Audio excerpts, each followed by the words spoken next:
Muito boa noite, sejam bem-vindos a mais uma sessão na Estação Elevatória de Coimbra. Prosseguimos o nosso programa cultural que, agora com regularidade, aqui está neste espaço que é um espaço cultural e que está quase a ser uma biblioteca.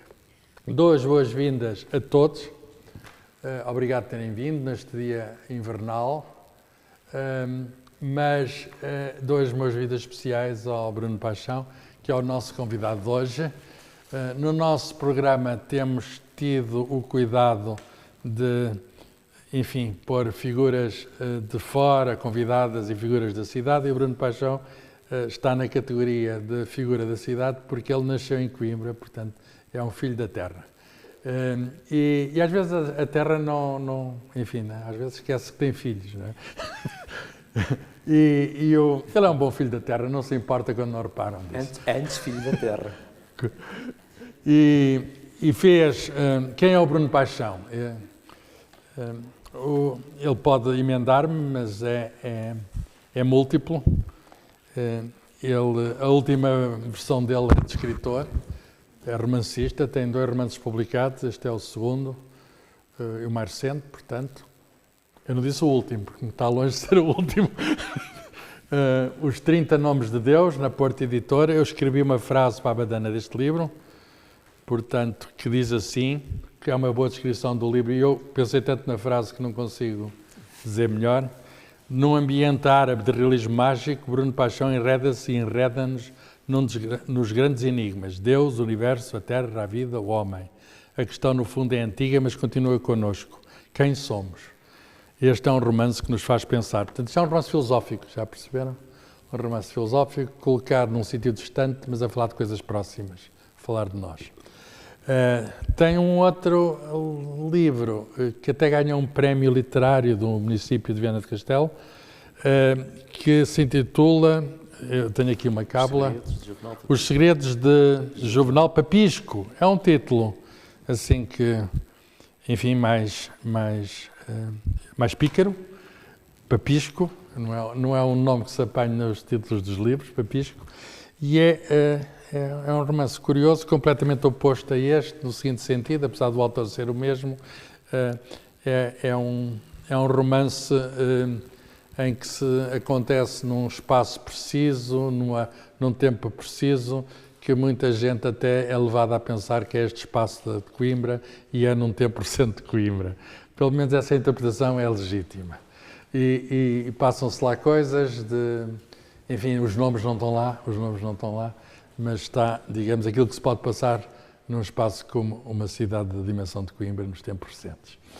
Ou o que se passa ou que não se passa. Quer dizer, no romance podem-se pôr coisas que se poderiam ter passado e não se passaram, porque o romance vive nessa ambiguidade entre realidade e ficção. Mas além de romancista, o Bruno Paixão, ele é especialista em comunicação e jornalista também.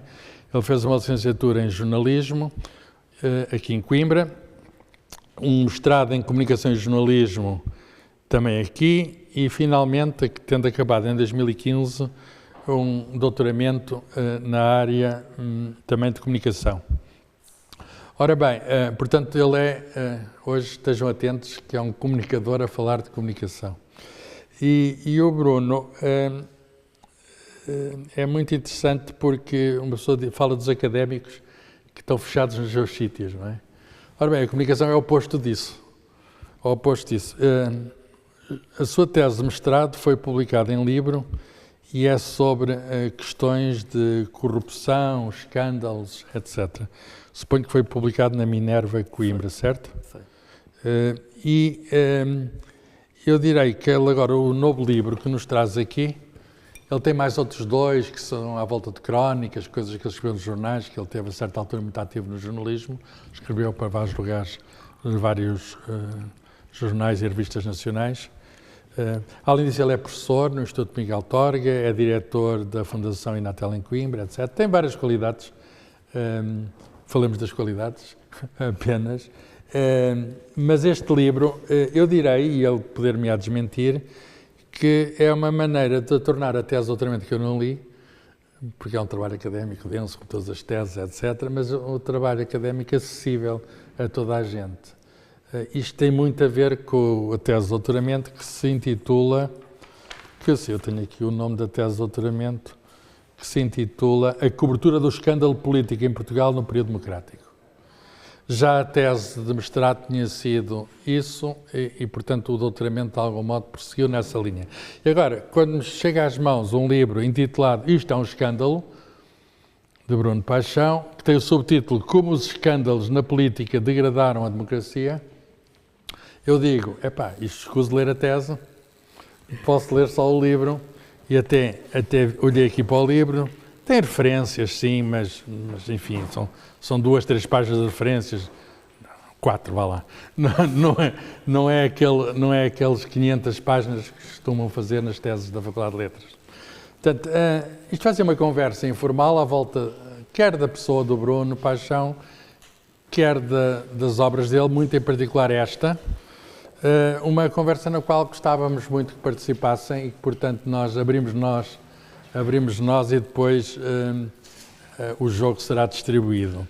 Portanto, a primeira pergunta que eu quero fazer, e isto é uma conversa solta, ao Bruno Paixão, que eu conheço há algum tempo, tanto o conheço porque está aqui a minha página da Badana, senão não costumo pôr assim páginas da Badana a completos desconhecidos, e gostei de ler, deixem-me dizer, aquela página, entenda-se, é uma recomendação do livro.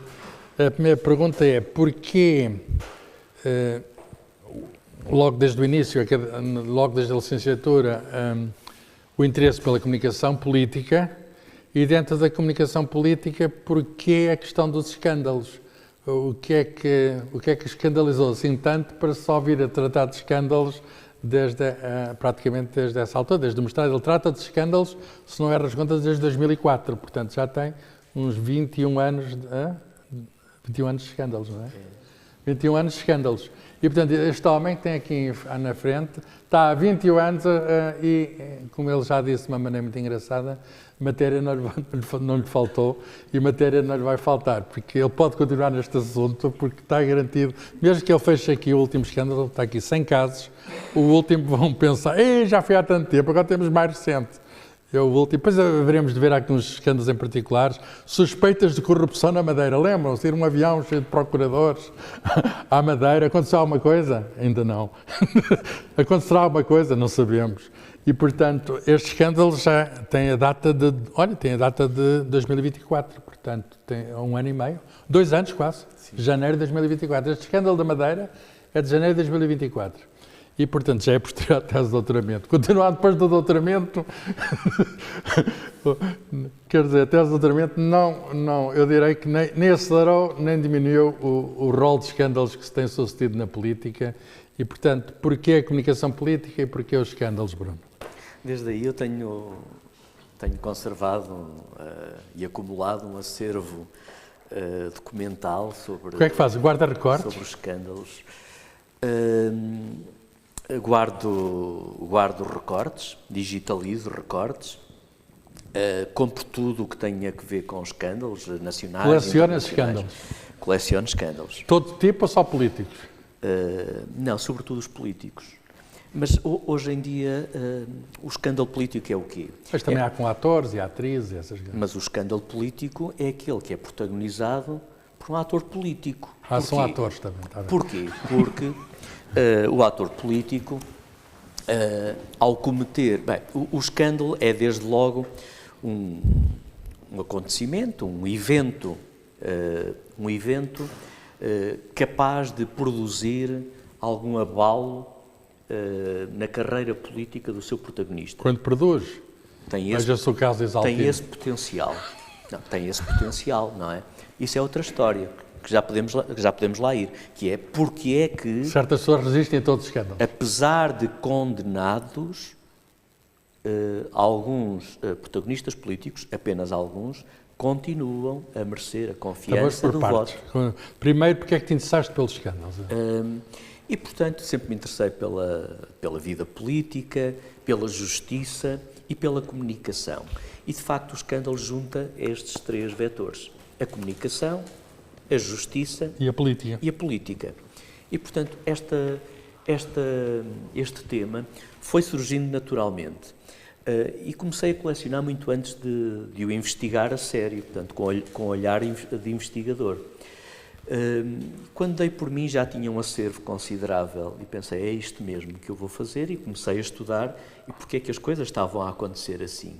E quanto tempo produz um escândalo Quanto tempo dura o escândalo? Na comunicação social? Cerca de 4 anos em média. É? Em média. Daqui por 4 anos a gente esquece. Nós temos aqui o estudo ao dia.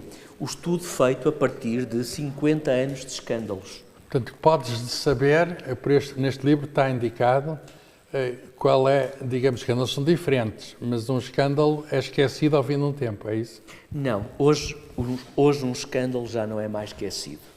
E não é esquecido porque fica um repositório permanente na internet e isso vai perseguir sempre o seu protagonista, o partido, enfim, fará sempre parte. Hoje já não temos mais direito ao esquecimento. E é vital nós termos direito ao esquecimento. Ao nosso próprio esquecimento. Se nós não tivermos o direito a esquecermos. Mas eu confesso nós que houve próprios, aqui escândalos primeiros que eu já não me lembrava. A sério. Sei lá. Irregularidades na Câmara de Nazaré. A Cisa do Cadilho. Isto já foi há tantos anos, foi no século passado. Não se lembra da Cisa do Cadilho? Tenho uma vaga ideia da Cisa Não foi do só a Cadilho. Cisa, foi também... O Fax de Macau, isto lembro-me, isto tem a ver com Mário Soares. Sim. Oliveira e Costa, perdoa a dívida à empresa. O Oliveira e Costa que Eu até posso fazer aqui uma... mais um escândalo do BPN. Eu faço uma sugestão, próxima vez, é pôr aqui uma folha para a pessoa pôr uns... Daqueles que se lembra. És aqueles que se lembram. É. Porque eu não me lembro de... Lembro-me mais de metade, mas não de todos. Os mais recentes, Sim, a pessoa lembra-se melhor. Eu vou olhar para aqui... Operação Influência. Selecionei 100. Operação Influência. Isso Mas quer lembramos saber, todos. vai gostar de saber isto. Gêmeos Luso-Brasileiras. Mas vai gostar de saber isto. Como é que eu escolhi 100 escândalos? Qual foi o critério de escolha? Eu já sei, eu li o livro. É matemática. É matemática. Então, qual é que a matemática... Como é que a matemática permite dizer que este escândalo vale mais que o outro? Exatamente, como é que a matemática permite ver isso? E é verdade. E ainda por cima um homem de letras fez. Vamos ver. Isto é um estudo feito na Faculdade de Letras. Porque nunca gostei da subjetividade que cabe nas ciências sociais ao analisador, ao pesquisador. Sempre me constrangi e procurei fugir sempre a essa subjetividade. Como? Aferindo critérios que possam ser objetivos e mensuráveis.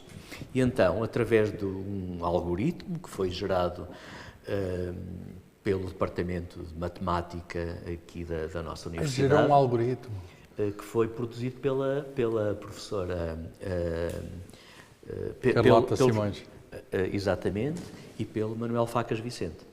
E, portanto, conseguimos acumular cerca de 40 variáveis objetivas, que podem ser extraídas diretamente do livro, e depois aferir o que é que propaga um escândalo. Portanto, vocês dão um ponto só ao escândalo, é isso?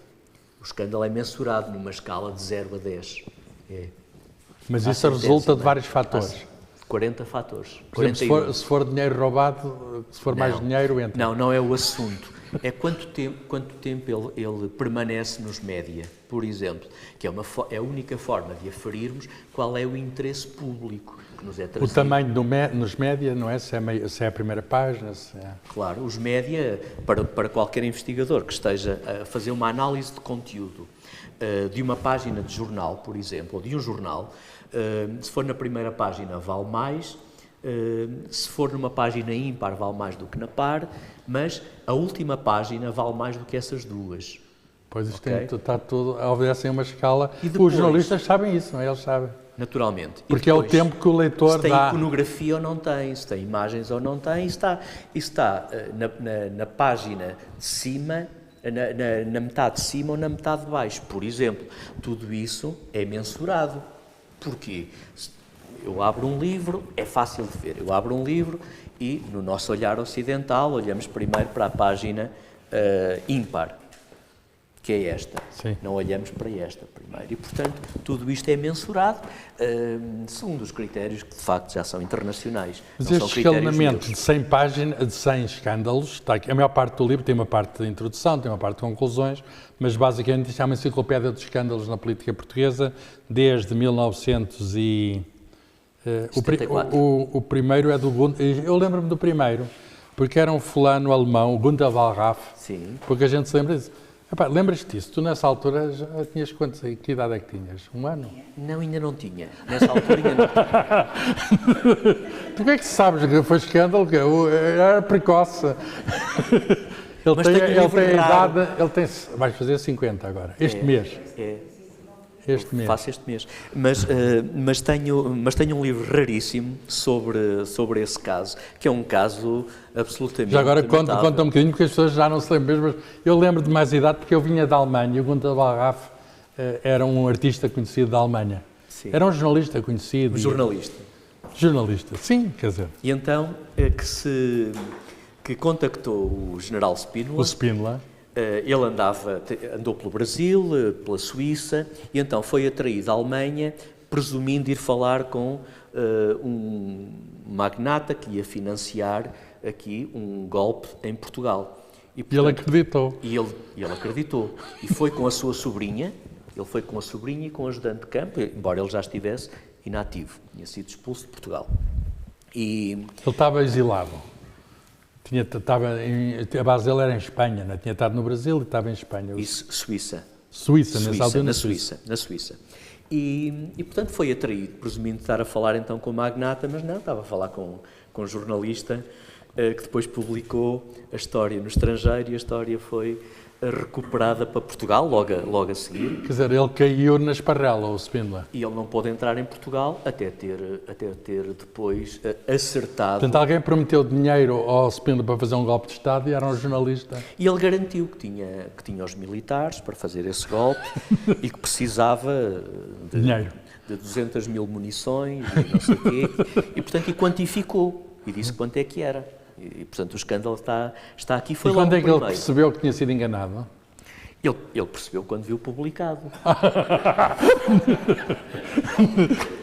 Mas o maior escândalo que eu vi lá na Alemanha é a revista Stern, que era Sim. rival do Spiegel, uma das maiores. Mas foi publicado na Stern. Pois é isto, eu lembro-me disso, da Stern, mas não sei se foi antes ou foi depois, a Stern ainda existe, mas levou um grande golpe porque publicou os diários secretos do Hitler que não existiram.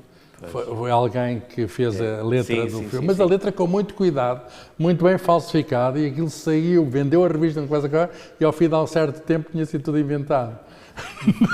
Nos diários secretos do Hitler não existiam. Mas nós temos aqui escândalos engraçadíssimos e às vezes procuramos... Qual é o mais engraçado? Eu gosto particularmente do escândalo das malas.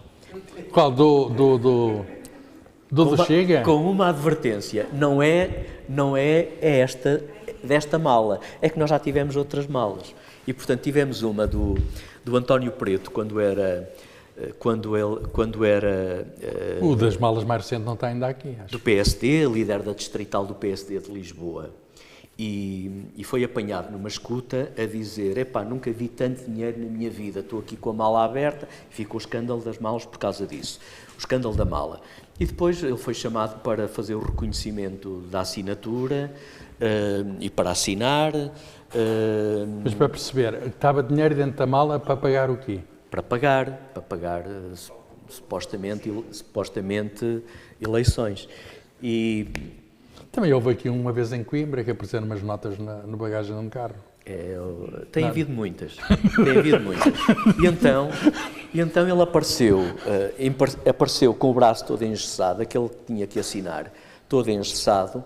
Ele foi engessado pelo cunhado que era cirurgião... Para não assinar, foi? De cirurgia vascular. Para não assinar, e não assinou. E, portanto, não chegou a assinar, entretanto, tudo prescreve.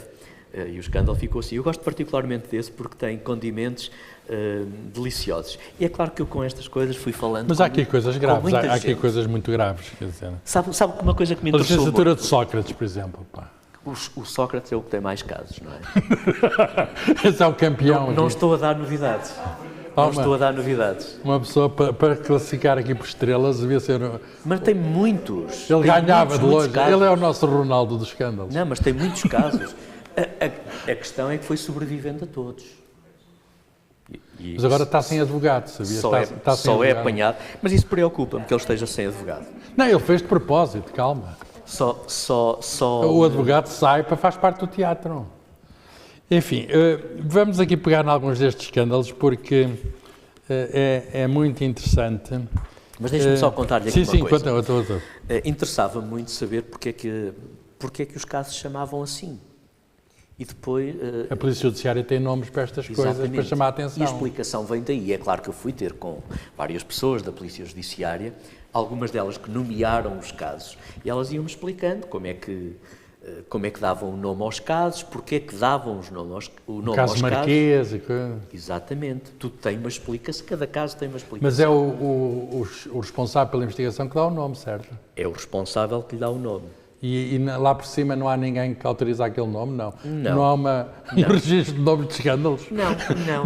Nos furacões há uns nomes anunciados com antecedência, os nomes já estão dados. Quando aparecer o furacão, a gente sabe que é o Rosalina. Isto também é a espetacularização da justiça e do meio judiciário, porque lá dentro é conhecido pelo número do processo, não é? É o número do processo.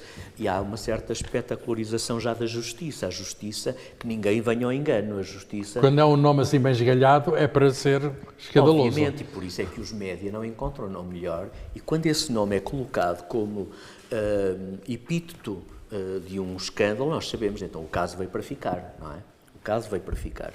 Porque assumem aquele epíteto dado pela justiça. Há aqui coisas que são pequenos escândalos, nem valem, sei lá. Uma manta da TAP que desapareceu. Conhece essa? Quanto eu não conheço, isso foi famoso. Isso foi famoso, a manta... A gente vai dizer os nomes. A manta. Nós vamos dizer os nomes porque Mas esse caso... caso era falso. O Independente foi condenado a um pedido de desculpas ao então Ministro da... A gente levava a manta da TAP quando havia mantas. Ao então Ministro João Deus Pinheiro. E ele, mais tarde, muito mais tarde, dá uma entrevista ao jornal I, em que faz a acusação. Disse, eu hoje já sei, na altura suspeitei, mas hoje sei que o escândalo foi plantado pelo meu secretário de Estado. Quem era? José Manuel Durão Barroso. Foi ele que plantou o caso. Saiu no Independente, com muitos títulos. Na altura era o Pedro Guerra que fazia títulos fantásticos no Independente. Eu conheci já o Independente. Era muito bom para escândalos, o Independente. Muito bom. O Cavaco Silva tinha medo quando aquilo saía. Então ele era El Mantador.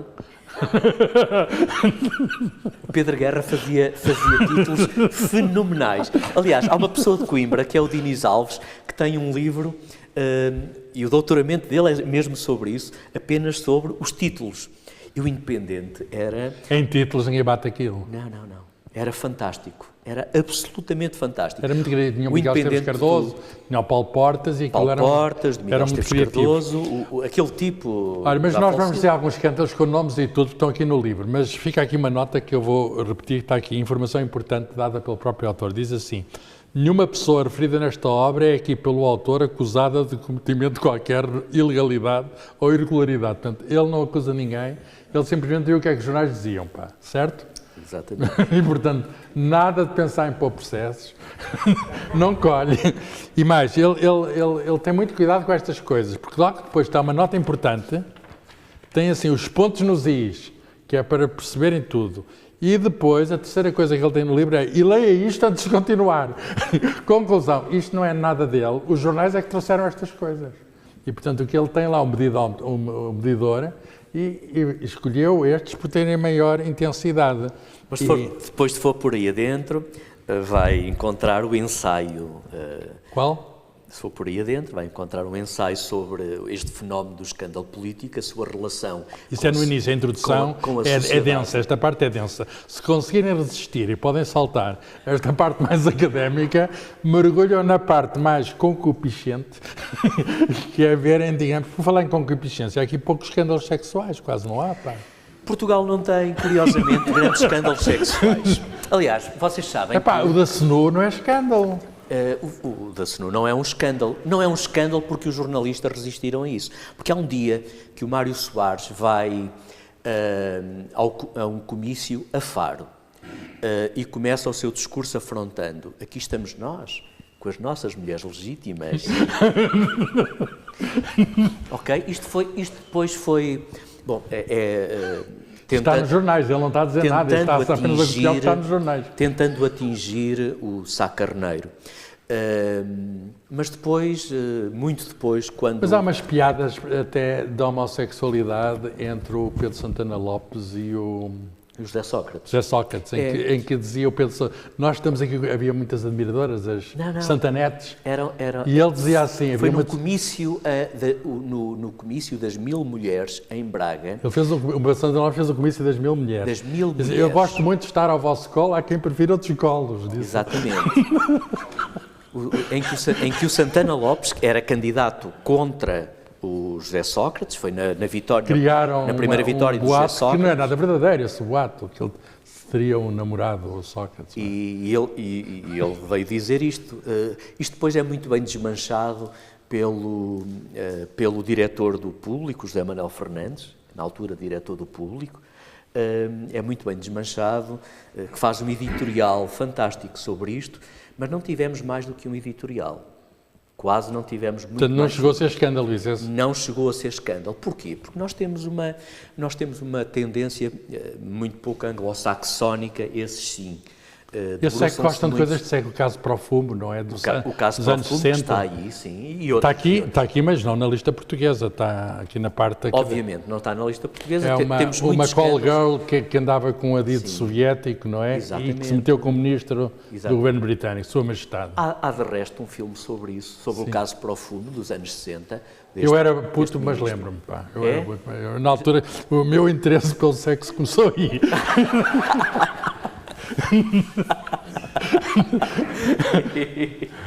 Porque os jornais também não diziam tudo, mas era engraçadíssimo. Aquilo foi um caso engraçado. Tivemos...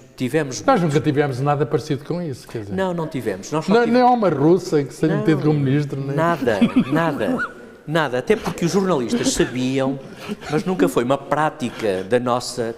É uma questão cultural. Nós nunca tivemos essa prática, a meu ver, muito bem, de escalpelizarmos aquilo que é a vida privada e íntima. O que se passa dentro de casa, passa-se dentro de casa. E sempre tivemos mas essa aqui prática. Um ou outro. Aquele do Padre Frederico está aqui, não?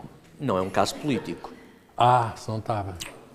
Não é um caso político. Tivemos, sim, um escândalo sexual que atingiu... na altura a cúpula do PS, na altura do... sim, a Casa Pia, esse é. O da Casa Pia. Está aqui, é um escândalo. E por isso é que eu digo, eu não posso fazer aqui acusações.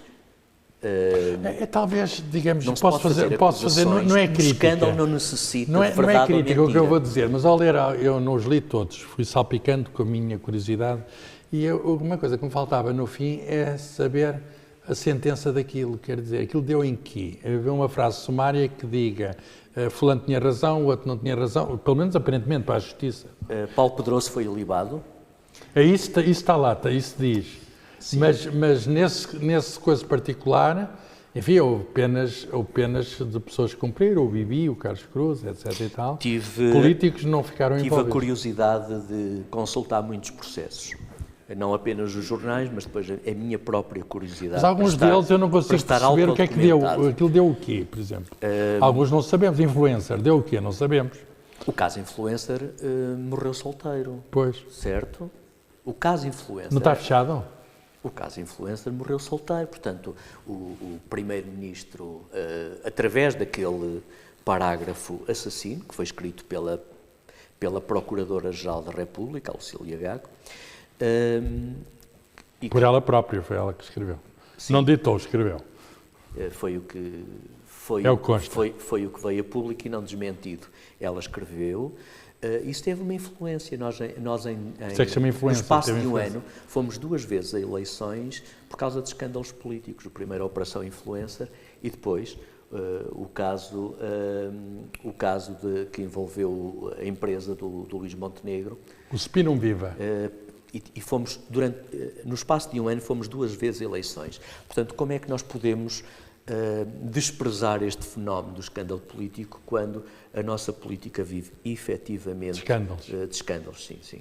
Alguns passam ao largo, vão moendo. Bruno, isto explica um bocadinho a ascensão do populismo, não é? Essa sucessão de escândalos. Explica a ascensão do populismo, do justicialismo também, porque não é à toa que os casos que estão em muitos pormenores, que estão em segredo de justiça, passam todos para as páginas dos jornais. Isto é o Spin Weaver ressuscitou durante a campanha eleitoral, não foi a mais recente? Apareceu nos jornais. Durante a campanha, mas veja-se, este ano, durante a campanha eleitoral, é ressuscitado um caso que já tinha sido investigado um ano antes, também pelo Ministério Público do Porto, e depois a Procuradoria, que tutela o Ministério Público, a Procuradoria lança, durante a campanha eleitoral, o caso, a investigação preventiva, preliminar, às casas do Pedro Nuno Santos, durante plena campanha eleitoral. Portanto, isto é uma valsa, que ninguém pense que o escândalo é propriedade de uma ala política ou de outra. Os jornais aproveitam... Ora para um lado, ora para o outro. Os jornais aproveitam, mas só as coisas são superadas aos jornais. Os jornais não fazem investigação por si próprios, raramente fazem. É óbvio que não. As coisas chegam lá preparadas. É óbvio que... E por isso é que eu faço aquela advertência que está aí no início, porque é mesmo preciso fazê-la, porque tenho que falar de forma desapaixonada e objetiva de cada caso. E, portanto, não posso triturar casos que ainda estão até a decorrer. Houve um jornalista que não acordou de manhã com uma epifania e disse assim: hoje vou para o aeroporto de Lisboa e vou para o pé da manga do avião, vou-me lá pôr e talvez por volta das 11 e tal da noite, venha um avião de Paris. No dia 21, há de chegar um avião de Paris, sei lá, há de trazer coisas. Está lá uma televisão a filmar. Isso, as escutas que são seletivamente... Uma pessoa que não ia a fugir, vinha a entrar, com advogado constituído, com contactos para a judiciária, para a procuradoria, a dizer, ok, há uma investigação sobre mim, mas eu quero prestar declarações, portanto eu vou chegar. E disse quando é que ia chegar e chegou. Estava lá para a televisão a filmar. Mas o contacto foi... Quem é que estabeleceu o contacto para o jornal? Aqui o culpado não é o jornal está a fazer aquilo que lhe compete. Não, o jornal não pode ser. O jornal e o jornalista faz aquilo que lhe compete. Mas quem é que está permanentemente a vazar informação que está em segredo de justiça e que... É no próprio sistema judicial que tem muitos furos, não é? Tem muitos furos, naturalmente. Tem muitos furos. E é óbvio que isto se paga de alguma maneira. Paga-se com o estrelato... Mas é bom para teses de doutoramento. De alguns magistrados, paga-se com a profusão de informação que tem que ir só num sentido. Eu conheço casos, investiguei estes casos, falei com os investigadores da Judiciária, falei com os advogados de defesa, falei com o Ministério Público e fui percebendo como é que isto se organiza. E acreditem, isto é um polvo imenso. É um polvo imenso e ninguém está seguro. Mas os políticos, quem tiver vida pública não está seguro. São vítimas, mas muitas vezes são eles próprios que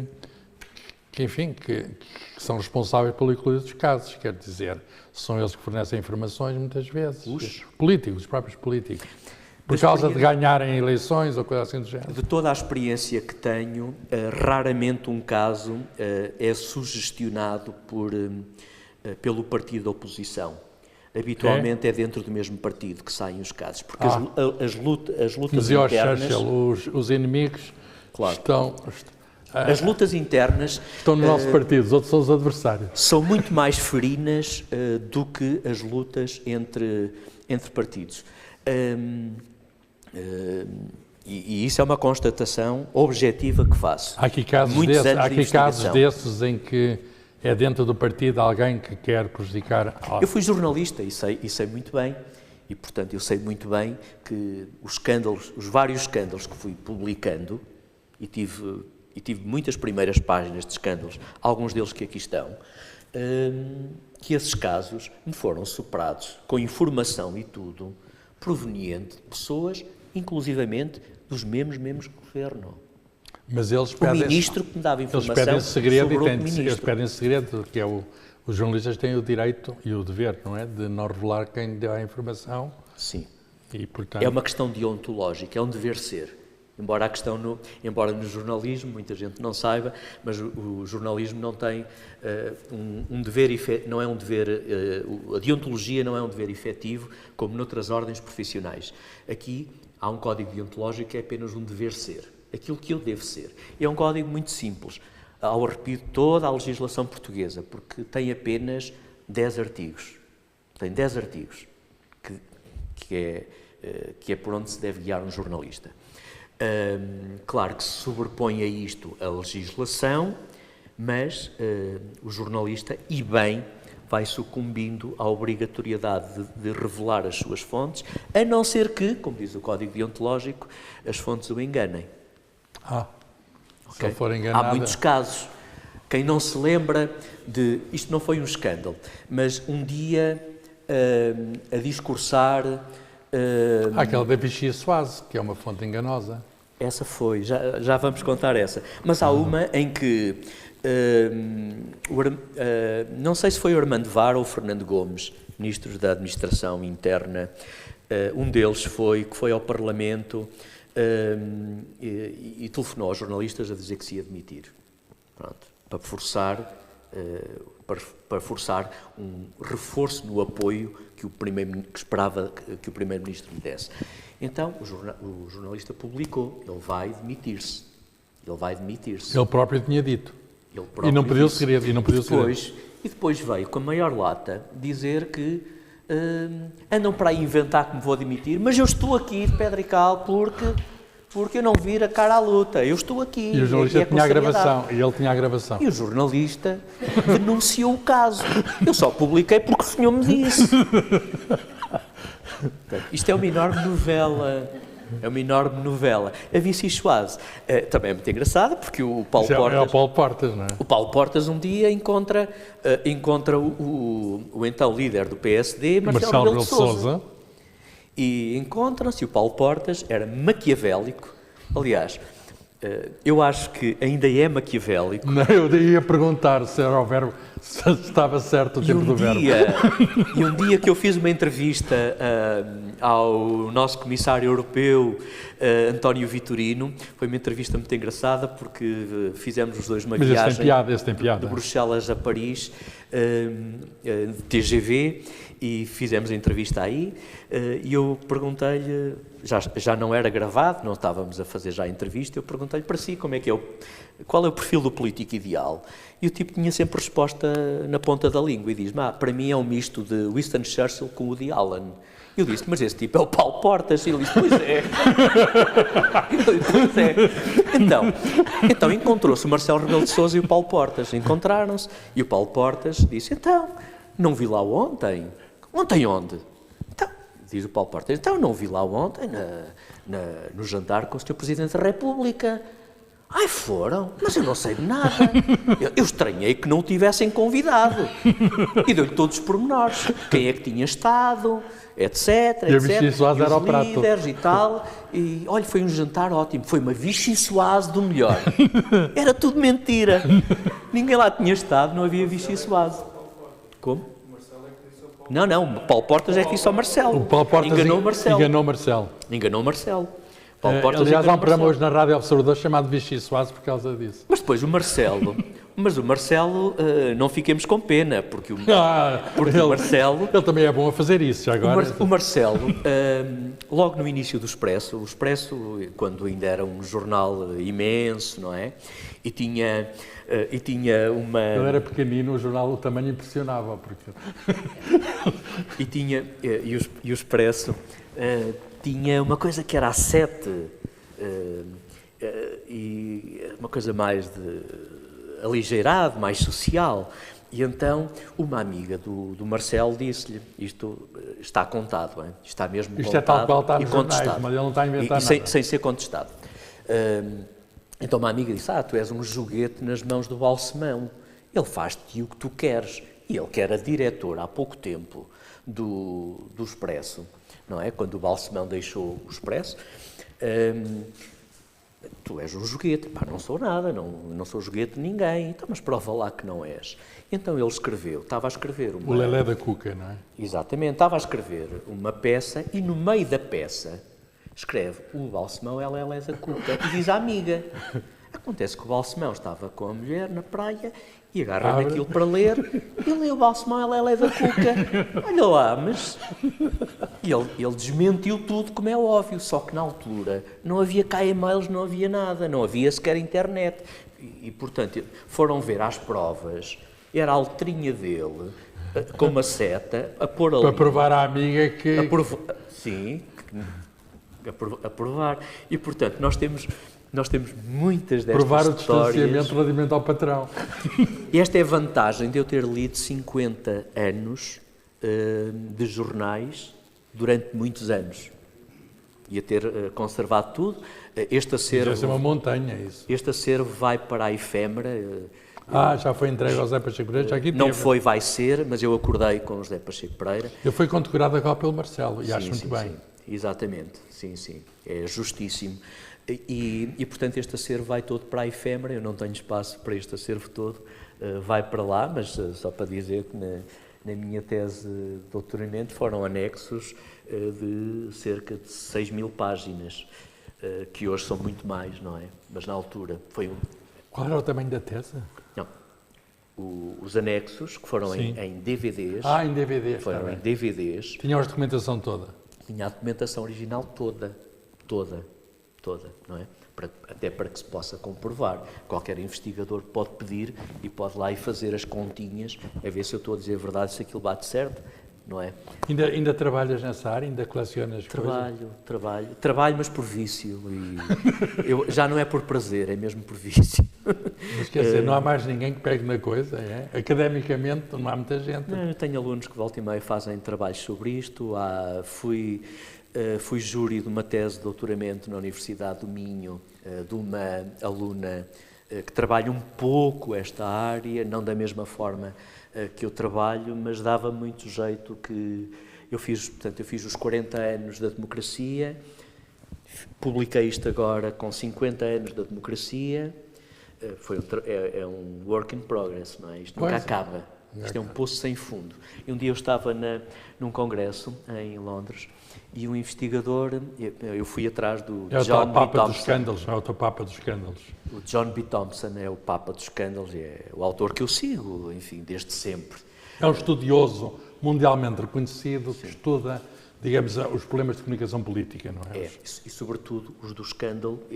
Aliás, ele tem um livro fantástico, já antigo, sobre os escândalos e ganhou uma espécie do Nobel da Sociologia com esse livro. Que é um livro genial. Estiveste com ele em Londres e o que é que ele disse? Fez algum comentário?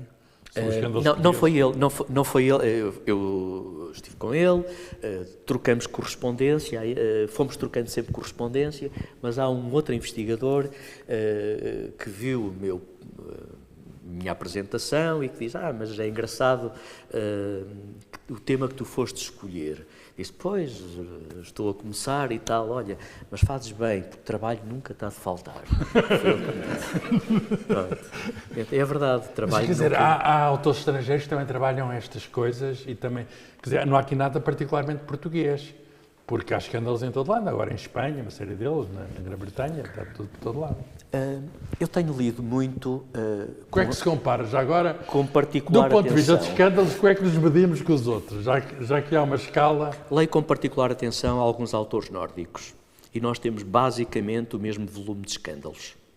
Aliás, eles têm escândalos inenarráveis. Na Suécia, por exemplo, uma ex-ministra, vice-primeira-ministra, foi presidente de um partido que se demitiu da presidência desse partido porque descobriram que a senhora gostava muito de Toblerones e com o cartão do governo comprava doses industriais de Toblerones. Isso, de facto, é um abuso.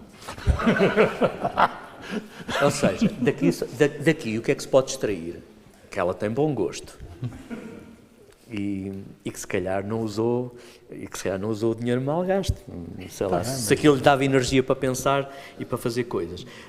Mas temos escândalos em todo o lado. Não pensemos que isto é português. Agora em Espanha há uma coisa sérias, com luvas de um lado e do outro, do Partido Popular e do PSOE. Sim, o que me leva a concluir que o escândalo não é... Não é lusitano.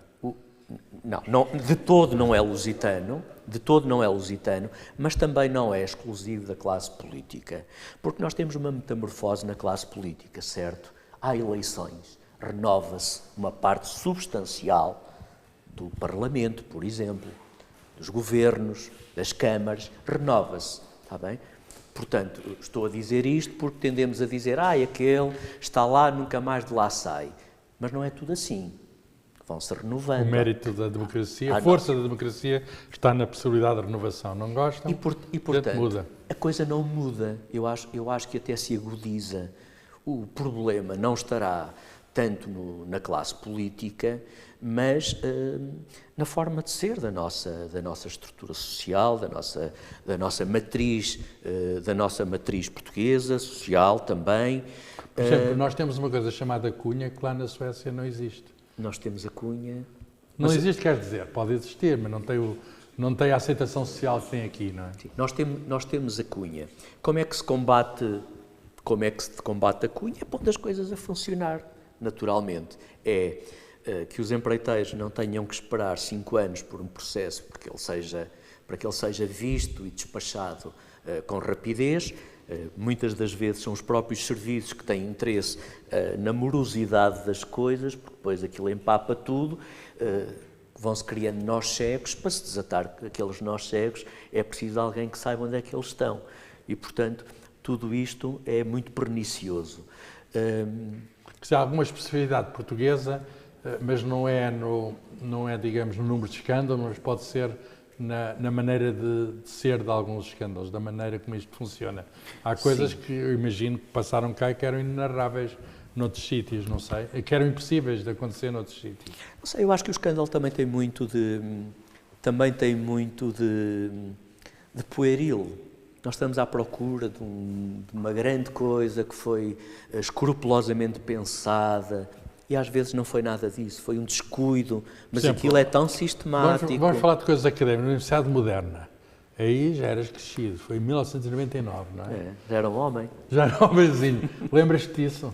Lembro muito bem. Eu também, pá. Lembro muito então bem. O que é que foi, para quem não se lembra aqui? A Universidade Moderna era do Paulo Portas, não era? Não, o Paulo Portas trabalhava para uma empresa que se chamava Dinensino, que fazia sondagens. Ele era o chefe do Centro de Sondagens da Universidade Moderna. Exatamente. E só é apanhado, vejam bem, como eu há bocadinho dizia, às vezes as coisas apanham-se em coisas pueris. O Paulo Portas, ali perto da rotunda do Marquês, bate com o carro, que era um Jaguar. Era um Jaguar. O Jaguar era da Moderna. E bate com o carro. O carro era da Universidade, do Centro de Sondagens. E com quem é que ele... Ia bater. Com quem é que ele foi bater? Com uma jornalista do Expresso.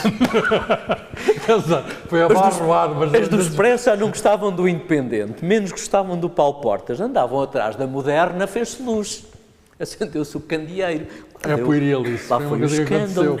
Lá foi o escândalo. E houve presos, não é? Houve presos. O Braga Gonçalves, se bem se recordam, esteve preso e acabou-se a Universidade Moderna. Isto é uma enciclopédia de escândalos. Então, espera aí, das universidades há o caso Relvas. Também há o caso de Relvas. Também? Há o caso de Relvas. Ele já se licenciou, ainda não? Ouvi dizer que se licenciou há pouco tempo. Mas temos vários de licenciaturas. É o Sócrates? Temos vários de licenciaturas. O Sócrates andou aqui no Politécnico de Coimbra, mas é o grau que ele tem. Este grau é legítimo. Pessoas, Coimbra deu-lhe um grau pessoas que entraram para cargos públicos exibindo um currículo que obrigava a uma licenciatura, em que diziam que tinham a licenciatura, e vai saber, não tinham nada. Mas na Espanha há vários casos de ministros. Sim. A certa altura começaram a ver os currículos de várias pessoas que também de plágios. Tinham licenciatura, plágios. Está aqui algum de plágio? Não, o que me obrigou a criar uma nova categoria de escândalo. Qual foi? Pronto. Então o John Thompson cria 3 categorias de escândalo, que é o sexual, ou de natureza conjugal. Coisa que aqui temos pouco. Sim, quase não temos cá, que é o financeiro e é o de poder. O de poder é aquele que decorre do exercício do poder político de um protagonista. O escândalo é possibilitado, ou um caso de corrupção é possibilitado. É possibilitado porque o político ou corrompeu ou foi corrompido no exercício da sua função. Mas aí ele aprovou uma coisa que só ele tinha poder. Confunde-se, a corrupção normalmente entra dinheiro. Pronto. Já o financeiro, por exemplo, a fuga ao fisco e por aí fora. As dívidas que não decorrem do poder político. E depois, por causa destes casos, criei aqui o escândalo de conduta, que é os casos académicos, mas não só. Lembram-se quando um deputado do Ricardo Rodrigues, um deputado do PS, que estava na Assembleia da República a dar uma entrevista à sábado. E a entrevista começou a não correr nada bem. E ele agarrou no gravador e levou o gravador das pessoas. Mas era da jornalista, o gravador foi um roubo. Era da Maria Henrique Espada, que hoje é diretora da revista Sábado. Ele levou o gravador e foi-se embora. E depois aquilo encheu páginas de jornais. O homem roubou o gravador. Isto não cabe na cabeça de ninguém, não é? Mais uma coisa pueril, não é? Mais uma coisa pueril. Foi um impulso. Foi-se embora, não gostou da conversa e, portanto, leva o gravador. Ele teve de devolver o gravador. Ou, por exemplo, o caso da Manta, da TAP, também não é um caso sexual, não é um caso financeiro, não é um caso de poder, mas que corroeu muito o ministro. Muito. E há aqui coisas que não se percebe incompatibilizou bem com o governo e com o Cavaco Silva. Escutas ao Presidente, ao Cavaco Silva, não era? Foi. Isto, disseram que estava cabelado no Palácio de Belém, mas estava? Não, eu acho que foi uma coisa muito bem urdida pelo seu assessor, Fernando Lima, que tinha estado no Diário de Notícias. Sim, era jornalista. E o Fernando Lima, que trabalhou durante todo o tempo da Presidência da República, primeiro como assessor de imprensa e quando o caso surgiu... Portanto, ele inventou que havia lá microfones. Sim, porque os casos, aquilo que ele falava, aparecia depois na comunicação social. E o Cavaco começou a duvidar daquilo. Mas o que é que se passa? E o Fernando Lima lá... Lembrou-se dos microfones. Deve haver aqui microfones. Já tinha havido ao Procurador-Geral da República. Mas aí houve mesmo, acho eu, não? Houve, encontraram os microfones debaixo do soalho. ao Cunha Rodrigues. Eu lembro-me disso, ao Cunha Rodrigues. Encontraram mesmo. Mas chegaram a quem é que os tinha instalado e tudo. Chegaram a isso tudo. E, portanto, aquilo que se passa nos bastidores da política portuguesa é impensável para a maioria dos cidadãos. Colocar isto a nu é também um desafio, foi um desafio para mim. E acho que as pessoas merecem saber o que é que se passa nos bastidores da política e dizê-lo, enfim, sem medo, com rigor, com verdade e, mais uma vez, sem nenhuma paixão especial por nenhum caso, mas tratando... Não, isto tenta ser o máximo imparcial, às vezes... Eu acho que consegui ser até imparcial demais, porque a gente gostava que ele tomasse partido de alguém que a gente não gosta, que a gente gosta mais, mas ele não, põe-se ali, nem se diz muito mal do Sócrates, nem nada, quer dizer, aqui está tal e qual, não é? É independente, rigoroso. Mas quem é o escritor que não há de gostar do José Sócrates? Toda a gente gosta de um bom vilão, não é? Quem é que não gosta do José Sócrates? É que aquilo é fantástico. É fantástico. É um personagem. Quer dizer, bem, mas uma coisa, tem um turista, Bruno, que se chama Perna. Uma coisa é, calma, anda a perna é o dinheiro, quer dizer, o tipo... Mas calma, uma coisa é um romance, isto é um romance. Isto não é um romance, isto é um estudo sobre jornalismo, casos de... Sim, é baseado em jornalismo. O José Sócrates dava muitas personagens, porque ele é muitas personagens, não é? Ele tem imensos casos. Ele aparece aqui quantas vezes? São muitos casos que ele tem. Desde os projetos da Guarda... ele começou logo na Guarda. Ele sobreviveu ao Freeport. Ele sobreviveu ao Freeport. Mas sobreviveu também porque acaba por se descobrir que é o chefe de gabinete do então Primeiro-Ministro Santana Lopes, que é o Miguel Almeida, um tipo que já foi candidato ali à Câmara da Figueira da Foz, deverão lembrar-se, que vai reunir com os inspectores da Polícia Judiciária e lhes dá documentação e os vai instruir onde é que eles deviam ir e fazer as coisas, e depois isto soube-se tudo. E combinou com um jornalista que iria publicar aquilo. E encontra-se no bar com um jornalista e foi-lhe dar as coisas e disse, mas os investigadores já estão em campo. Claro, foi ele que lhes foi dar aquilo. O investigador disse a um jornalista que já está em campo, vai publicar isto. E no meio da verdade vai-se enfiando umas mentiras, no meio da mentira vai-se enfiando umas verdades. E depois já não sabemos em que é que podemos acreditar. E fica tudo desacreditado. Interessa saber hoje é que nós vivemos num tribunal popular. E somos muito rápidos na condenação. Se antigamente nós precisávamos de 24 horas para que uma notícia expirasse, que era, antes da telenovela dava o telejornal e até ao dia seguinte havia novamente telejornal. Agora é toda a hora. Hoje a notícia expira ao fim de alguns segundos. Isso tem influência na política, não é? Tem influência no soundbite, Já no que a falámos política que o populismo alimenta-se disso. Completamente disto. Aliás, o populismo hoje emerge muito à conta do poder dos média e desta coisa que é a pós-verdade, que nasce em 2016 a partir de... Pós-verdade significa mentira. Não significa exatamente mentira, é uma verdade alternativa.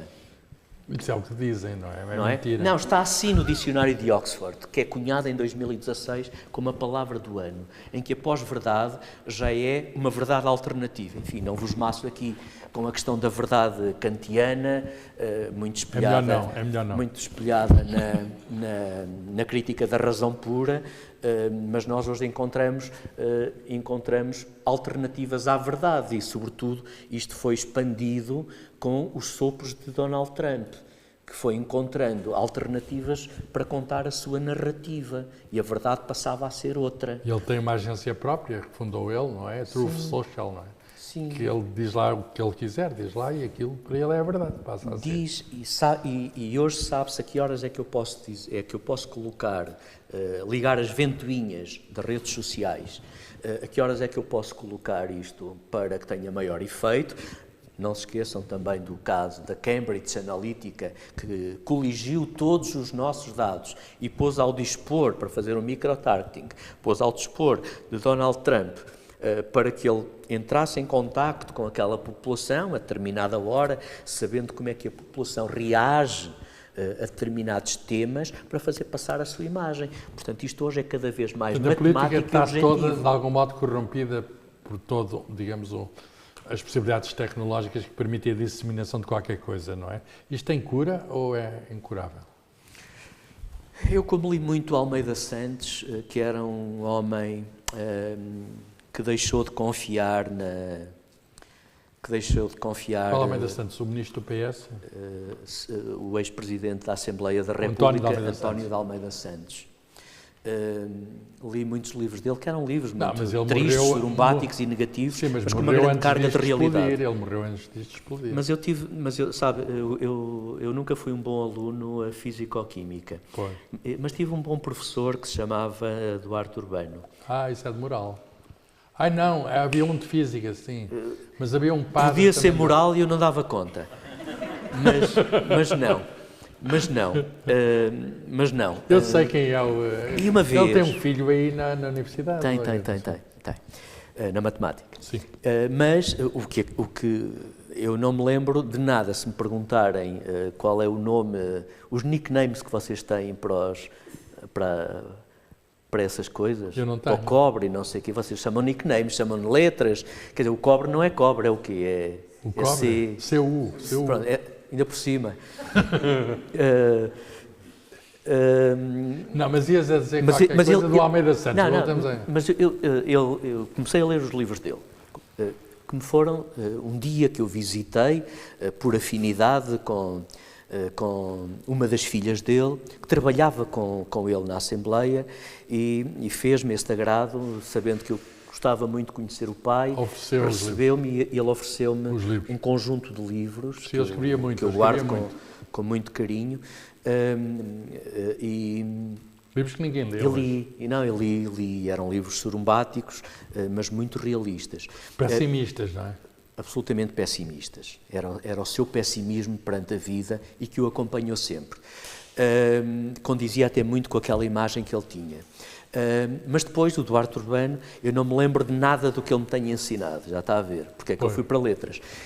Mas lembro-me de uma coisa, é que ele tinha, e que trouxe para um dos meus livros. Podemos ter uma mesa na sala e pomos as cartas, um baralho de cartas muito direitinho. Fazemos equilíbrio para ele não cair. Mas depois abanamos um bocadinho a mesa e as cartas começam a cair. Mas eu começo a abanar a mesa na tentativa de que elas se endireitem todas, se levantem todas ao mesmo sítio. Chama-se entropia, a segunda lei da termodinâmica. Não o fazem. E a física tem alguma... Chama-se segunda lei da termodinâmica. Pronto, então... É assim, não... Então eu devia saber porque é que ele falou naquilo, mas para mim serviu-me esta lição. Eu acho... Portanto, isto é a segunda lei da termodinâmica, está tudo... Não tenho, de facto, não tenho muita fé nos homens, não tenho. Não tenho fé... Bem, depois de ler estas coisas todas, uma pessoa fica adividada política e mas, e por isso gosto tanto da Porque ficção. é que já vamos passar para aí, devem ter perguntas interessantes, mas voltando ao início, porque é que o Isaltino, então, apesar de tudo, cumpriu a sua pena, etc., e ganha por muitos, é quem ganha por mais? Não só o Isaltino, tivemos outros casos, como a Fátima Felgueiras, como o Valentim Loureiro, por exemplo, tivemos outros casos. Narciso Miranda? Sim, Narciso Miranda, em Matosinhos. Tivemos outros casos. Porque é que os políticos, apesar de condenados, e no caso do Isaltino até esteve preso... É muito claro. Foi condenado, não é? Foi condenado. Um caso também fantástico, porque ele tinha muito dinheiro na Suíça e dizia que o dinheiro era do primo taxista. Era de um taxista, que era primo dele. Era sobrinho. Sobrinho. Filho da irmã dele. Pronto.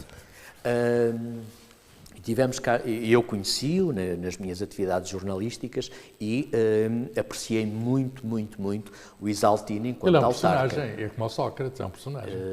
Não sei se é como o Sócrates. Diferentes. Como o Sócrates, quer dizer, serem figuras... O Fernando Alvim perguntou-me sobre ele e houve uma ouvinte que depois telefonou em direto para o programa Prova Oral, onde eu estive com o Alvim, falámos há bocadinho no Alvim, é por isso que estou a falar nisso, e que disse, mas estas pessoas não deviam ser afastadas para todo o sempre da vida política. Eu respondi-lhe, eu acho que não, porque eu acho que toda a gente tem o direito à redenção, ao arrependimento. Isso é muito católico. E a renovar... Se te arrependeres, vais provar. Não é nada católico. Se eu fosse muito católico, estava aqui a propagar uma coisa em que acredito, foi dita pelo Papa Francisco, que é o maior poder é servir, para falar no poder. Mas o Isaltino é eleito, e os outros todos também são eleitos, apesar das condenações, porque nós temos dois tipos de capitais de confiança. Temos dois tipos de capitais, que é o capitais simbólicos. Quem é que fala nos capitais simbólicos? É o Pierre Bourdieu. Sim. Nós temos o capital da confiança e ao contrário do dinheiro, temos que estar sempre a gastá-lo para o termos, ao contrário do capital financeiro, e temos o capital do saber fazer. E, de facto, interessa-me pouco que o político não possa roubar se ele faz tudo bem e é um grande autarca e resolve o problema que eu tenho à minha porta. Portanto, é o que no Brasil se chama rouba, mas faz. É. Sabe de onde é que isso vem? Isso é do Jânio Quadros, não é? Não. Isso é do Adhemar de Barros, que nos anos 70 foi candidato a São Paulo, recandidato a São Paulo, a prefeito do Estado de São Paulo, e ele industrializou, de facto, aquela zona, criou muitas usinas, foi um político de mão cheia. Mas toda a gente sabia que ele roubava, e eu acho que ele também não escondia, porque tinha sinais exteriores de riqueza, sim. E não escondia, gostava daquele tipo de vida. Então, os seus apoiantes diziam... Era o slogan, rouba, mas diziam, faz. O Adhemar rouba, mas faz. E é daí que vem, e aquilo pegou, rouba, mas faz. Mas cá em Portugal não funcionaria esse slogan? Rouba, mas faz. Funcionou com estes. Funcionou com estes. A questão é que as pessoas pensam, se todos roubam, pelo menos eu quero um que faça. Isso é uma maneira de ver as coisas.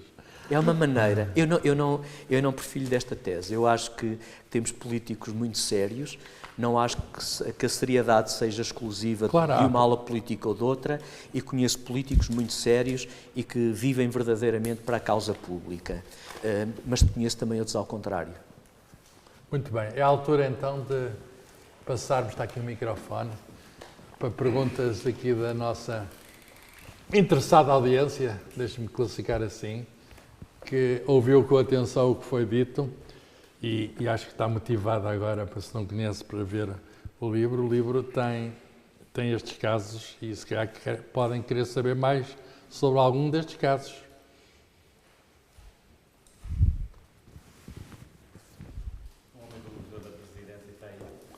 O caso do Museu da Presidência, isso ainda não acabou, esse caso, não? Não está, não. Há um caso do fulano que tinha quadros e que... Sim. Não, a decisão acabou sendo... Mas esse é um caso também político, também envolvente política. É um Não. Caso... Não? Porquê? Não, porque é um alto funcionário, era o presidente, era o diretor do museu. Não, mas não devia envolve... ser da confiança, era o Sampaio na altura, não era? Quem era o presidente? Portanto, ele veio para cá... Esse comprava e vendia quadros. Ele veio para cá no último tempo da diretora aqui da Cultura, Celeste Amaro. Ele depois veio para Coimbra. Saiu do Museu da Presidência e veio trabalhar para Coimbra. Está cá. Não sei se está, se calhar já não está, mas ele veio trabalhar para cá.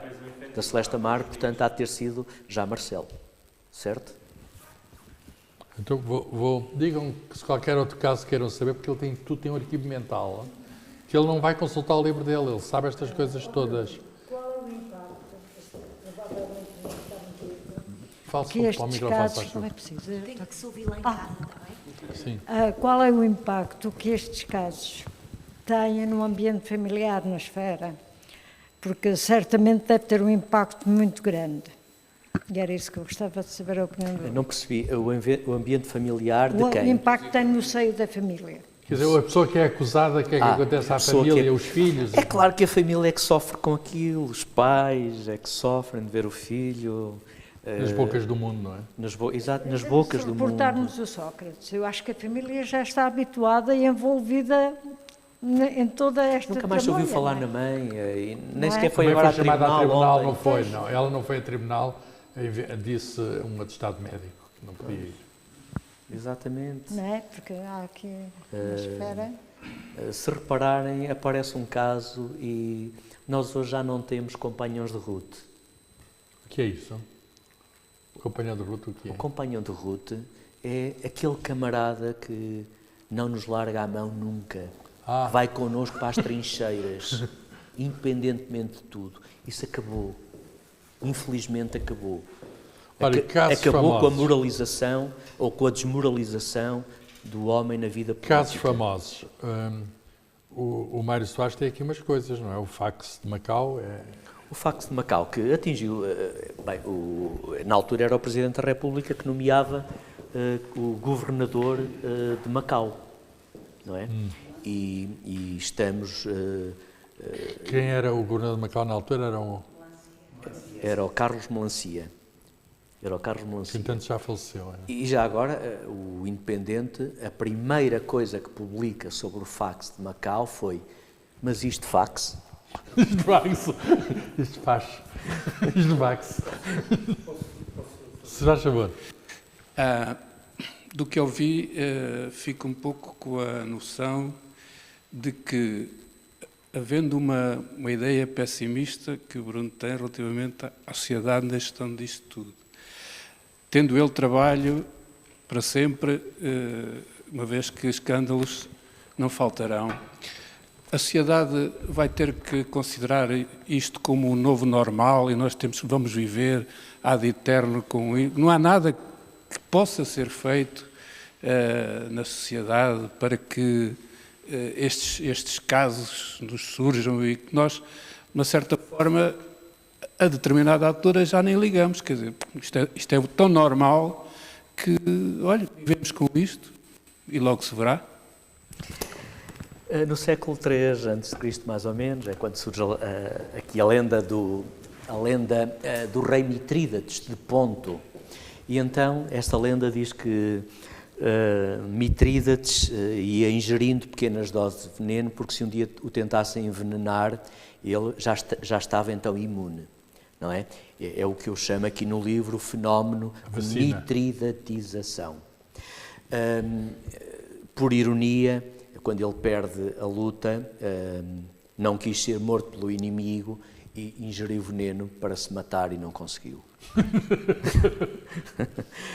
que a gente aprende com a antiguidade clássica. Nós estamos a tomar todos os dias pequenas doses de veneno, o escândalo. De tal maneira que quando aparece um assédio que nos deve preocupar mais enquanto estrutura coletiva, nós já estamos imunes. Já não distinguimos, não é? Já não distinguimos o que é mesmo escândalo e o que é um escandalozinho. É uma espécie de anestesia. Porquê é que o escândalo vai sobrevivendo? Porque as pessoas gostam de ver um poderoso a cair do cavalo, gostam de ver um político de calças na mão, e o escândalo diverte-nos, já não nos escandaliza. De tal maneira que a Simone de Beauvoir disse um dia: o mais escandaloso nos escândalos é que já não nos escandalizemos com eles. Essa é uma grande frase, pá. O mais escandaloso nos escândalos é que já ninguém se escandaliza, pá. E de facto, quer dizer, não há solução. Fala-se muito em reformas de justiça, por exemplo. A justiça podia ser muito mais célere. Há aqui vários casos que estão por decidir. Sim, há muitos casos. Há muitos casos, sei lá. Vários. Eu falei do último, aquilo da Madeira, não sabe o que aquilo deu. As gêmeas luso-brasileiras já acabou, ainda não. É claro que há escândalos em que se veio a comprovar que a pessoa que teve um fim abrupto na sua fantástica carreira política e não eram prevaricações sequer. O Braga de Macedo. O Miguel Macedo também. Não está aqui. O Miguel Macedo está. Está aí o caso do Miguel Macedo.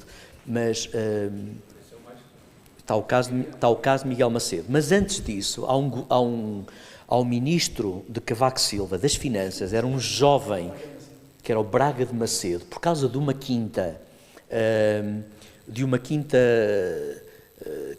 presumo que se chamava a Quinta dos Frades, a Quinta dos Vendavais, era a do António Vitorino, também foi uma quinta. E são casos muito parecidos. Mas o Braga de Macedo, e o Independente foi condenado a pagar-lhe 10 mil contos, por ter... Ele foi demitido, passou a ser o corrupto da altura e, portanto, comprovou-se que ele não tinha nada a ver com a história.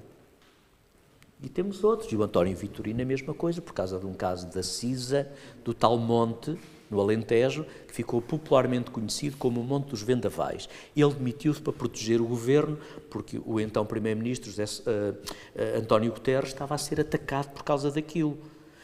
E o António Vitorino era o Ministro de Peso, não é? Da Defesa, não era? Era da Defesa e do Estado. Portanto, era ele que substituía o Primeiro-Ministro. E ele acabou por se demitir para proteger o governo. Aquilo foi uma machadada. Podia ter sido irremediável para o Braga de Macedo, sim, acabou-se-lhe a carreira política, teve depois uma carreira muito mais promissora na Europa, e o António Vitorino continuou também, foi a seguir comissário europeu e muitas vezes putativo candidato a Presidente da República, etc. Os putativos são sempre putativos e ele tem vindo a ser sempre apontado. Mas acabam às vezes com carreiras apenas há coisas porque aqui sem investigação. recambulescas mesmo. Esta história, eu segui na altura isto com atenção, do roubo de armas em tanques. Isto é uma coisa, pá, que... Quer dizer... Estão lembrados disso? Quer dizer... Hoje está tudo esclarecido, não é? Porque aquilo é mesmo de amadores, aquilo é de amadores. Hoje está. É claro que muitas das vezes os casos têm transgressões de segunda ordem, é assim que lhe chama o John Thompson. O que é? É que a partir de um caso, depois surgem decorrências desse caso. E aqui, em Tancos, o Primeiro-Ministro Recordam-se que depois, miraculosamente, apareceram as armas lá outra vez. Sim. Sim, mas foram... O que apareceu não foi exatamente aquilo que foi. Sim, ou seja, Sim, não grupo, aquele grupo quase miliciano que levou as armas, depois elas apareceram e a polícia judiciária militar deu o caso mais ou menos como encerrado, mas aquilo teve que ter a anuência do Ministro da Defesa, que sempre negou aquilo, porque pensou, bom, isto passa, as armas apareceram, se calhar nunca tinham desaparecido daqui, é o que as pessoas vão pensar. E o Ministro acabou por se demitir, o Ministro, Azeredo Lopes. Azeredo Lopes, exato, Azeredo que Lopes. está aí, é comentador. Azeredo Lopes, sim. Mas há assuntos uns internacionais. quantos foram presos, não é? Um ex-fuzileiro Sim, ainda sim. está na prisão. Acho que Sim. não foi? Sim, foram presos. Houve um E há acordo, um eles antigo foram diretor presos. da Polícia Judiciária Militar e essas Também, coisas. também. E o porta-voz da Polícia Judiciária Militar foram condenados a 4 e 5 anos de prisão, então já deve ter passado. Mas com pena suspensa, diz aqui com pena suspensa. Sim. Quem? Há quem diga que algumas das armas envolvidas eram melhores que casos de Cubano. Epá, é uma limpeza de... Mais alguma questão? Nós estamos também quase ao Bruno. O que é que falta dizer que ainda não foi dito? O que é preciso ainda dizer? Tem alguma forma de avaliar a evolução da intensidade do escândalo, que depende de muita coisa. A sociedade é o que é. Nós conhecemos-la mais ou menos, ela evoluiu. É bom que nos habituemos com o escândalo, porque a alternativa ao escândalo é a ditadura, em que há menos. Por falar nisso, lembro-me de um escândalo da ditadura que não falou, o Valer Rose, lembra-se? Lembro-me Um escândalo bem. sexual. Mas isto é só depois da democracia. Ok. Fala aqui nele. Portanto, mas há muito menos escândalo em ditadura, por razões óbvias. Portanto, é bom que nos habituemos a isto. Mas tem alguma forma de avaliar a evolução da intensidade do escândalo, por exemplo, desde 25 de Abril até agora? Sim. Nós temos cada vez mais notícias sobre escândalo. Curiosamente, Está a subir. Estão a subir os casos, embora se depois colarmos isto com os indicadores judiciais, há menos corrupção. O que é interessante, porque é uma percepção que nós não temos. Temos a percepção é que hoje há muita corrupção. Aliás, há cartazes para aí a dizer que temos corrupção e bom era que houvesse Mas os três casos ditos que passam nos tribunais de corrupção, que são provados, são poucos, é isso? São poucos. E hoje nós temos meios... Aliás, mas a corrupção é muito difícil. Mas também de provar. hoje temos meio. Eu diria que é muito fácil apanhar um caso de corrupção. Difícil era antigamente para quem trabalhava para os inspectores da Polícia Judiciária. Hoje é muito fácil porque deixamos uma pegada digital. Não é à toa que o Luciano Floridi chamei este tempo... Há uma World Wide profunda. Quer dizer, chamei este tempo, já diz que já ninguém mais está nem online nem offline. Estamos todos on live. Estamos todos à mercê de deixarmos uma pegada digital, seja ela qual for. E eu acho que hoje é muito fácil apanhar os casos, ao contrário de antigamente. Mas é verdade, antigamente não havia corrupção, havia. Mas havia o fenómeno do escândalo? Não havia, por um motivo, é que os jornais não os podiam noticiar. Não é? Os jornais tinham uma boca, mas não tinham dentes para morder, porque a censura não deixava. É curioso, o Pacheco Pereira tem muitos casos na efêmera sobre casos antigos. Claro que o Valer Rose teve uma expressão, mas teve uma expressão porque era um caso flagrante de abuso de crianças, era um caso pecaminoso que a própria Igreja, a dada altura, quis fazer um volte de face e quis condenar. Senão não tinha saído também. Tinha figuras envolvidas. Enfim, mas saiu antes do 25 de Abril nos órgãos estrangeiros. Um ou dois políticos. E não eram políticos de topo, não é? Um ou dois políticos. E, portanto, este caso saiu. E foi um dos poucos casos que vieram cá para fora. De resto, tivemos muito pouca coisa, não é? Talvez os jornais clandestinos falassem nisso, E nós aqui temos... Estão pouco estudados ainda, os jornais clandestinos, que faziam de facto este fantástico serviço público e que nos podem dar hoje uma memória mais consistente do que foram todos aqueles anos em que a imprensa foi silenciada e deixámos de ter a liberdade de informação. E a democracia? E não tínhamos. A evolução da intensidade... Tem vindo a aumentar os casos, ou seja, há uma propensão cada vez maior da imprensa. Nós ficamos ou aderimos tardiamente à imprensa tabloidista, não é? Que já havia em Espanha, na América. A Inglaterra é muito poderosa. Em Inglaterra, sim. E na Alemanha, eu vivi na Alemanha, o Bild Zeitung, só aparecia no Bild. O tabloide primeiro vem do formato tabloide, que é um formato de jornal, e era a imprensa muito cor-de-rosa, que só trazia mortes e escândalos, etc. E hoje está tudo... Todos os jornais, mesmo aqueles ditos de referência, os quality papers... Não, agora os assassínios já vêm nos jornais. Já têm este pendor. E nos jornais nacionais também antes não tinham crimes, agora têm. Sim. Já têm este pendor. Já tem sangue em qualquer coisa, já há sangue.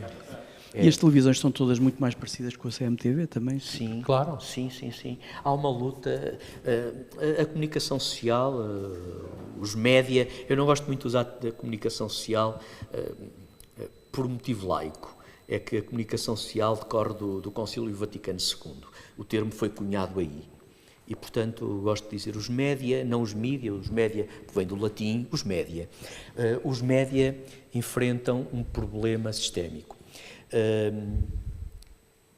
Enfrentam graves déficits e têm uma dependência brutal do poder económico e também do poder político. E é por isso que eu defendo, como uma medida de transparência, defendo até aqui dentro, como uma medida de transparência, que vão sendo publicados pelos jornais quem são as instituições que põem publicidade, muita dela legítima, porque as informações, há informações municipais que é obrigatório que sejam publicadas no jornal, etc. Mas há muita publicidade que é dada aos jornais como uma tentativa de quase fazer uma OPA ao jornal e ficarem donos do jornalismo. Se publicarem isto não tem mais publicidade, é assim. Mas é certo, mas a democracia tem que ter um custo. E nós, sem uma imprensa livre, não temos democracia. Mas sem uma imprensa livre, não temos. Também pensam que está tudo na internet, não estão dispostas a pagar aos jornalistas. Sim. Há esse problema, as pessoas pensam que as notícias estão de borla nos telemóveis. Sim. Há boas medidas. Eu vi que a Ministra da Cultura... vi isto agora esta semana, aumentou o cheque livre, por exemplo, para 55 aumentou euros. Por uma razão muito simples. Os 20 euros que ele dava de cada livro ficou por levantar. Mas a maior parte das pessoas não quiseram saber. Ir trocar os 20 euros. Mas hoje também tem acesso à assinatura de alguns jornais. Isso também não dá. Os jovens não querem ler jornais. É verdade, porque o Diário de Notícias, que para mim é um jornal muito especial, foi o primeiro jornal em que trabalhei, ainda na Rotunda do Marquês. Entrei lá no ano 2000. E o Diário de Notícias, que é um jornal que eu sigo, a miúde, faz constantes apelos publicitários, tem menos de 18 anos, sabia que pode ter este jornal gratuito. Esse e outros. E as pessoas não vão lá. 18 anos podem ter jornais gratuitos. E as pessoas não vão lá. Não querem. Não leem, não vão lá e não têm e têm o acesso privilegiado à informação e não querem saber. É por isso que eu tenho hoje pouca fé. Tenho muita fé na lei das cartas. Entropia. Eu tenho muita fé na lei da entropia. Já aprendi qualquer coisa hoje. Entropia. Olha, mas vamos lá ver, isto também não podemos ser assim tão pessimistas. A escola tem um papel e enfim, a escola pode desempenhar aqui, porque o principal problema da escola de antes era dizer coisas que as pessoas fixavam. Agora é dizer às pessoas para não fixarem nada porque aquilo que eles vão ouvir ao longo da vida, a maior parte daquilo ou não interessa, ou é mentira, ou etc. E a escola não está a transmitir essa mensagem de desconfiança. De antes emitia mensagens de confiança, agora não está a transmitir uma mensagem de desconfiança, de modo que os jovens saem completamente aí à... Não tens essa noção, que os jovens saem... Tenho. Tens alunos na universidade Tenho. ou no ensino superior, e esses alunos são o quê? Pá, eu acho que, não sei, eles querem saber do que se passa. Não querem saber do que se passa. Alguns querem, tenho tido boas experiências, felizmente, também, e muito interessados, muito ativos, que procuram, de facto, informação, mas a maioria não. A maioria está noutra realidade. Bom, nós não conseguimos parar o vento com as duas mãos. E eu acho que temos que enfrentar esta realidade, que é muito veloz, portanto, a velocidade vertiginosa que hoje nos proporciona os novos meios. E agora a inteligência artificial, para acabar então, a inteligência artificial pode pôr ordem nisto ou é aumentar a entropia? Também para quem diga que a inteligência artificial pode ser usada como meio de detecção de notícias falsas. Por outras palavras, a inteligência artificial gera, mas também funciona ao contrário, como defesa. Sim, a gente pode filtrar. Mas isso lembra-me sempre a questão do vírus, e depois nós criamos um antivírus e alguém cria um vírus maior. Mas é exato, é o polícia e o ladrão, e o polícia depois tenta aprender com o ladrão e vice-versa. Mas a inteligência artificial é, digamos, uma maneira que a sociedade de uma pessoa tem, estou a ver pela positiva, porque a gente sabe que pode fazer estrago, mas também pode defender-nos. O que é que eu acho que nos pode salvar? É a cultura. Eu acho que a cultura é que nos salva para a cultura, e por essa via a educação, para uma sociedade mais comprometida, mais tolerante, mais crítica. Temos um poder crítico, hoje implica pensamento, conhecimento, para podermos ter uma posição crítica sobre as coisas. E eu acho que é a cultura que nos salva. E tenho vindo a defender isto, tenho pena que não consegui defender melhor, mas continuo na minha militância, que é uma forma de participação, enfim, política também, militância política, que é poder, como o Sr. Carlos Filhais faz muito bem, fazer o nosso papel e... Sérgio. Isto é como... Eu adorei isto. Sim. Eu queria fazer um desafio, que era há bocadinho puxava quase lá de saúde, que era uma das coisas em que o populismo se baseia, é que antigamente é que era bom porque não havia escândalos, estava tudo bem. Sabemos porque é que não havia, porque é que não se conheciam. Fica um desafio para já entrei em muitos debates desses e estou muito empenhado nessa. Agora, adorei esta da educação. É isso. Enquanto uma sociedade não apostar seriamente da educação, está tramada. Do 10 de junho, de todo o discurso do 10 de junho que eu adorei, mas tirei uma grande ilação, estou farto de pôr isso no Facebook. O discurso da Lídia Jorge. Sim. Que é a diferença que ela fez, a distinção que ela fez entre cidadãos e seguidores. Fantástico. Os seguidores seguem cegamente, por isso eu chamo seita aquela coisa, não é? E o pastor seguem cegamente porque não pensam. E os jovens não leem porque eles querem coisas curtinhas. Eles leem uma frase pequena. E a grande chatice está aqui. Não temos cultura. Estamos a acabar com a cultura. Mas o jornalismo tem uma resposta a isso. A questão é a posologia. Isto não vai lá com cheques de 30 euros, nem 50 euros, não é por aí. Hoje as notícias já são feitas e os títulos para as notícias já são feitas para nós lermos no telemóvel. O lead tem que caber no ecrã.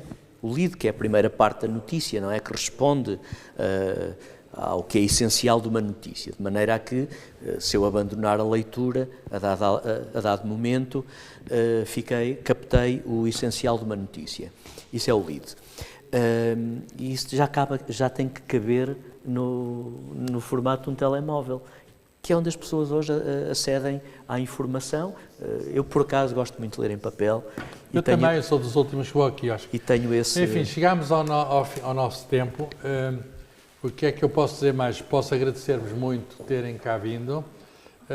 Agradecer muito em especial ao nosso convidado de hoje, o Bruno Paixão. Já conhecem agora melhor os que aqui vieram, os que nos estão a seguir à distância nos seus telemóveis. Digamos que esta questão da comunicação e dos problemas com a comunicação política que pode ser estudada academicamente e que pode ser, o resultado desses estudos pode ser partilhado de uma forma, enfim, cuidada, séria e chega até nós, quer dizer, isto é o jornalismo a refletir sobre si próprio.